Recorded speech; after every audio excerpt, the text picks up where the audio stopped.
سلام سلام بيتسب دحنا ديهم انكوع نبعل هوسانا بسلام أبصحكم لما عنتي بمقنيات هوسانا نقني اللبوتا دامداني على مقالأيو نهوسانا طياقيتات حزنا قريبنا نينا حبيركم تقتاتلوا ملسكم للا أو كومنت قامتولنا ساعة مجرشة تقتاتلنا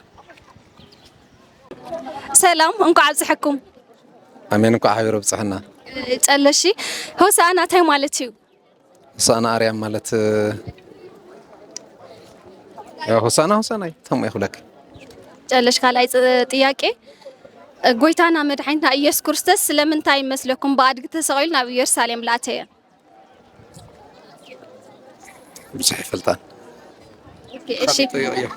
نمجرشا طياقي حنتنياتني اب حماماتك نقبر يقبئنا كنسجد كنصوم صلت كنقبر يقبئنا تقلش يعني لنا كبرت ياولنا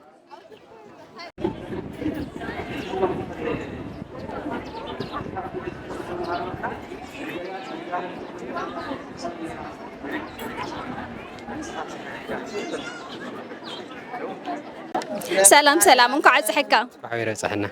اشي هوسانا تاي مالتيو هوسانا مالت جيتا هزو انت نقولصلو مالتي بقى نيكست تحت نقول نقولصلو اب يرساليم اوكي اشي كالي ጥያቄ ጎይታና መድኃኒና ኢየሱስ ክርስቶስ ስለምንታይ መስለካ ባድግ ተሰቂሉ ናብ ኢየሩሳሌም ላአተየ تحتنا خري ማለት تحتنا خري ማለት ህዝብ ሲ تحتنا خري አድግ ተአሰር አድጊ አፍትሕ ሞጽ ማለት እሺ ብጣዕሚ ያቀኒልና ርሑስ በዓል አሜን ሰላም እንኳ ዓብጽሕኪ ሰላም እንኳ ዓብጽሕና ሓዊልና እሺ ሆሳና ታይ ማለት እዩ ሆሳና ማለት ሆሳና እዩ ጨለሽ ካለይ ጥያቄ መድኃኒና ጎይታና ኢየሱስ ክርስቶስ ስለምንታይ መስለኪ ባድግ ተሰቂሉ ናብ ኢየሩሳሌም ላአተየ ትሕትኑ ንምርኣይ ትሕትኑ ንምርኣይ ጨለሽ ብጣዕሚ ያቀኒልና እሺ ርሑስ በዓል አሜን ጫሽ እሺ ሰላም እንኳ ዓብጽሕካ እንኳ ሓይሩ ጽሕና ጨለሽ ሆሳና ታይ ማለት እዩ ሆሳና ማለት ቲ ቆጽሊ እዩ ቲ ሳዕር ማለት እዩ ትርጉሙ ብኡ ተዋሂቡ ወይ ለሓስብ ጎይታና መድኃኒትና ኢየሱስ ክርስቶስ በአድጊ ኣብ ልዕሊ አድጊ ኮይኑ አድጊ ፍትሕዋ ኢሉ ናካህናት ምፍታሕ ምእሳር ኢሉ ተናገረሉ ዓብይ በዓል እዩ ኦኬ እሺ ያቀኒልና ካላይ ለለ ስለምንታይ መስለካ ጎይታና መድኃኒትና ኢየሱስ ክርስቶስ በአድጊ ተጻዒኑ ላብ ኢየሩሳሌም ላአተየ በአድጊ ተጻዒኑ ላብ ኢየሩሳሌም አድጊ ተዋረደት እያ አድጊ ትሕቲ ኩሉ ትረአያ አድጊ አውዲኣና ኢና ንሪኣ ነገር ግን ክርስቶስ ጎይታ ክርስቶስ ልታ አድጊ ልዕል ከብል ወይ ቶም ትሑታን ልዕል ከብል ኣብ አድጊ ተሰቂሉ ኣብ አድጊ ኮይኑ መጽኡ ማለት እዩ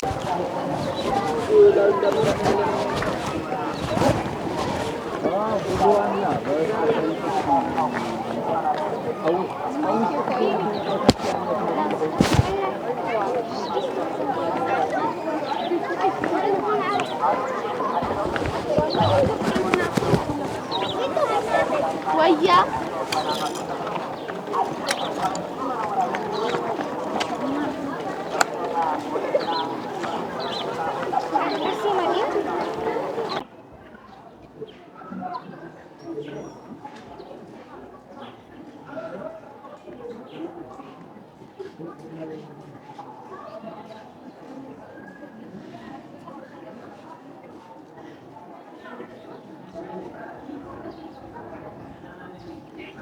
ቅዳሴ ዝግበር ዑደት እንታይ ንምዝካሪ እቲ ዑደት ጎይታ ክርስቶስ ልገበሮ ኣብ አድጊ ኮይኑ ኣብ ልዕሊ አድጊ ኮይኑ ተለይ ተሳሒተ ካብ ቢታንያ ናብ ኢየሩሳሌም ለኣተየሉ ጉዕዞ እቲ ዑደት እሱ ለመላኽተና ምክንያቱ ኣብቲ ሽዑ ግዜ እቲ ሆሳእና ቆፅሊ ገይሮም ክዳኖም እቲ ክዳን ገይሮም ኣብ ኣንፂፎምሎ ብልዕሊኡ ይኸድ ነይሩ ስለዚ ኣብ ልዕሊኡ ልኸደሉ እቲ ዑደት እሱ ልምስተዋሲና ዑደት ንገብር እሺ ሆሳእና ማለት ቅድሚና ክራላይሰ ወይ ደማ ና ሕማማት ቅድሚ ለለይሙ ካብ ዝቀጽልና ለሎ ሆሳእና ናይ ሰሙን ሕማማት ከም ምዃን ቅድሚ ናይ ሰሙን ሕማማት ይወደንዮ ነዚ ዝመጽእ ቅዱስ ሰሙን ብኸመይ ክንጽበዮ ይግባእ ኦኬ ልመጽእ ሰሙን ሕማማት ናቲ ኦሪት ነስታውሰሉ ተኦሪት ዘመን 5500 ዘመን ለነበረ ና ኦሪት ዘመን ነስታውሰሉ ጊዜ ስለሆነ አፍታ ሰሙን ንሳ ቅዱሳን ተግባራት ልግበሩ ነው ኦሪት ልተገበሩ ለምሳሌ ካብ ቅዳሴ ወፃዩ ሐሙስ ጥራህ ቅዳሴ ክልል ኸል ካብ ወፃ ግን ሙሉ ካብ ቅዳሴ ወፃ ኮይኑ ብቲና ኦሪት ነባባት ላተነበበ በኦሪት ልግበር ለነበረ ካብ ዜማ ወፃ ብልኾኑ ነባባት ይልሐልፍ ና ነቢያት ና ቅዱስ ዳዊት ላተነበበ ይልሐልፍ ስለዚ بخمي نقبلوا للول سجدت تعوي سجدت يوتنا بيت كريستيان سرعة سجدت نجبرنا توم نبابات ننببنا توم بيت كريستيان اللي جبروا أو سرعة بونا نخدم مالتي. ماشي بتعمي يغني لنا ثانك يو روح اسبوع. آمين خلينا يغني. ثانك يو. ناتاي مالتي. وصلنا بقى هاي من توبع المخاني أنا الفلت. أكيد كالي توصافة. الله خالي لا مدحينا إياس كرستس لمن تاي مسلكي بعد قلت زعين لو يرسالم لاتيه. ده كله. ماشي يعني لنا. يعني سلام انكم عبد حكم. كحير بصحنا جاهر. الله شيء. أنا هو سأنا حتى تاتنيني هو سأنا تاي مالتيو. سأنا مالت ما ناي مرحانيت مالتيو. سأنا مالت مرحانيتيو. ስለዚህ ጃየር አምላክ ኣብዚ ክብረ በዓል እዚ ተብፅሕቶ ኣሎ ኩሉ ስርዓቱ መፈፀምታ ካብ ተፅኢኖ ዓርቢ ጀሚሩ ሽካብ ዝለማዓንቲ መዛዘም ለሎ ስርዓት እዩ ስለዚ ዓብዪ ስርዓት ዓብዪ ሕጊ ስለዝኾነ ጃየር አምላክ መድሓኒቱ ለርእየሉ ተኣምራቱ ለርእየሉ ስለዝኾነ እዚዩ እቲ ናይ ጃየር ሕጊ ስርዓት መፈፀምታ ማለት እዩ ካልእቲ ኣሎ እሺ ያኔልና ካለ ጎይታና መድኃኒትና ኢየሱስ ክርስቶስ ስለምንታይ መስለኩም ባርጊ ተሰቂሉ ናብ ኢየሩሳሌም ላተየ ስለትህትና ከምህር ተሎ ከም ፈጣሪ ኮይኑ ብትዕቢት ለይተዓበየ ብስርዓት ህዙ ስርዓቱ ሕጉ ከስተምህር ትህትንኡ ከርኢ እዩ ኣብታ ትንዓቐት እንስሳ ተፃዓነ ማለት እዩ ያኔልና እሺ ብጣዕሚ ያኔልና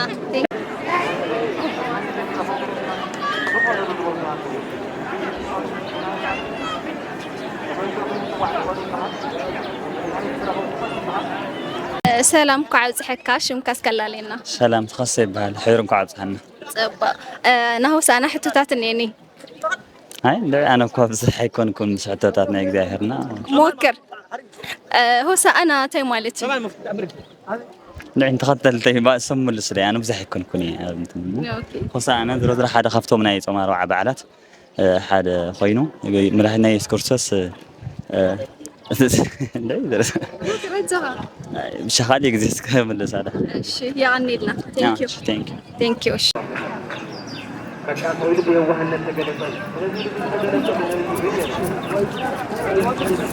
سلام كعز حكن كحيرة صحنا كحيرة صحنا هو سانا انت مالتي وكرة جغي ايش اسمك عمس ايش كاليت يا كده ما قلتانا مدحينا ኢየሱስ ክርስቶስ ስለምንታይ መስለክን قلتانا مدحينا ኢየሱስ ክርስቶስ ስለምንታይ መስለክን ባድግ ተሰቂልና ኣብ ኢየሩሳሌም ላተ أراين فلتة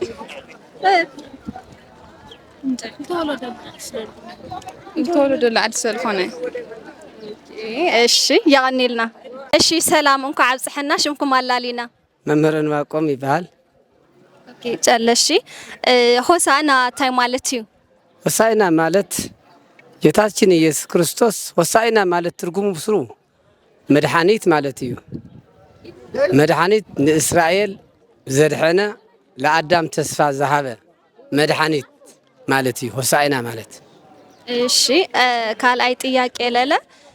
ስለምንታይ መስለኩም ጎይታና መድኃኒትና ኢየሱስ ክርስቶስ በአድግ ተሰቂሉ ናብ ኢየሩሳሌም ላተየ ኣብዚ ዓለም እዚ ጌታችን ኢየሱስ ክርስቶስ ላብዛ ዓለም እዚ ልመፀ ሓደ ትሕትንኡ ክገልጽ እዩ እሱ መልእልተ ፍጡራን ካብ ፍጡራን ብላዕሊ ፈጣሪ ሰማያት ወምድር ምድርና ሰማይ ምዝፋኑ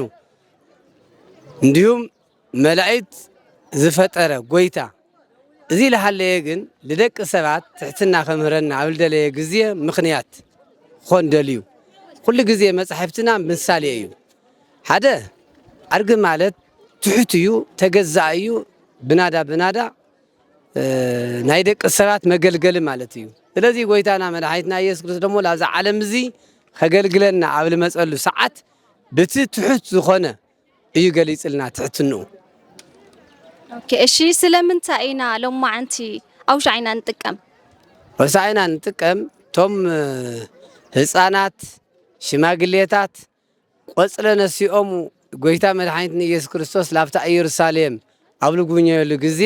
ኣብ ልመፀሉ ጊዜ አንድነቱ ሶስትነቱ ኣብ ልገልጸሉ ጊዜ እቶም ኣብኡ ዝነበሩ ህዝቢ በኣማን ወልደ ዳዊት ኢኻ ና ዳዊት ዘርኢ ኢኻ ለኣኻ ምስግና ይግብአካ እዩ ተሰሓለነ በከመ እሳሂልከ በቲ ይቅርታኻ ቸርነትኻ ይቅር ክትብለና ይግብአካ እዩ ኢሎም ቆፅሊ ሒዞም ኣብቲ መንገዲ ቆፅለ ነፂፎሙ ተቐቢሎሞ ለኽብሪ ስለዚህ ናይቲ ክብሪ መግለጽ ማለት እዩ ሆሳዕና ማለት እሺ ድሕሪ ቅዳሴ ዝግበር ዑደት እንታይ ንምዝካር እዩ ድሕሪ ቅዳሴ ጎይታና መድኃኒትና ኢየሱስ ክርስቶስ እቲ ለኣዳም ለሃቦ ተስፋ ካብ ጓልጓልኻ ተወሊደ ተሰቂለ ከድሕነካ እየ እትቤት ዘወከ በሞትየ እንትብለሎ ሞይተ ትልዒለ ልብል ቃል ጋና መጀመርያ ኣብቲ መዋዕለ ስጋውየ ለሃለየ ወይ ደሞ ላብቲ ናይ ስቕለተ ካቢ ተይበፅሐይ እዚ ትምህርቲ እዚ ዝኣርኣያ እዚ ለኣዳም ተስፋ ሂቦ ነይሩ እዛ ተስፋ እዚኣ ኣብ ልፍፅመላ ሰዓት ደሞ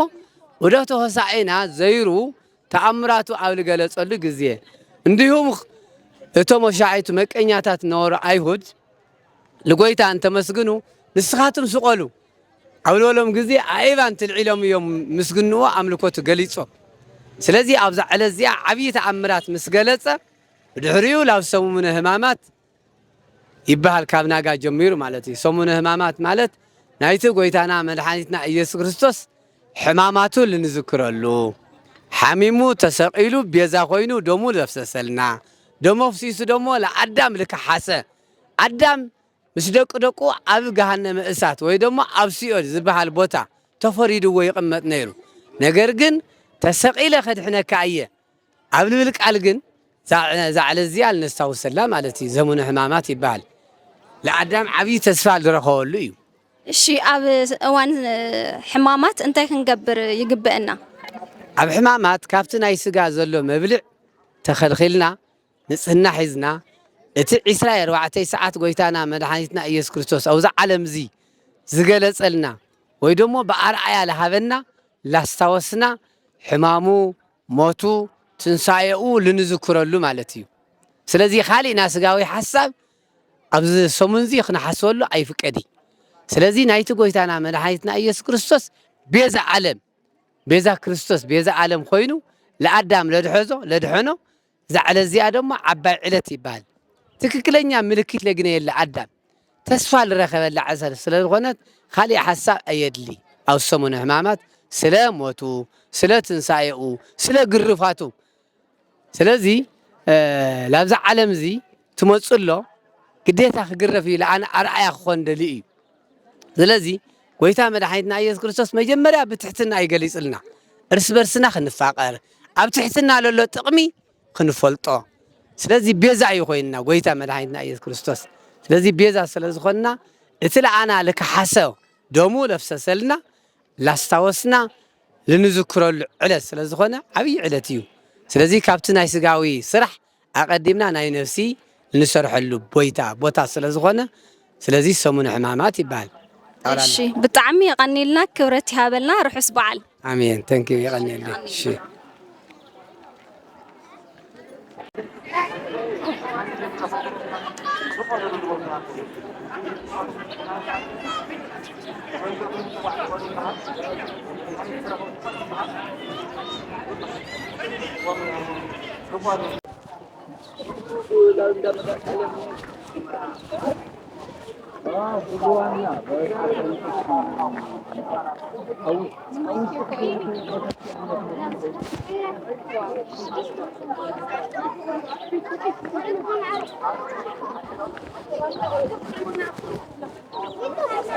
ويا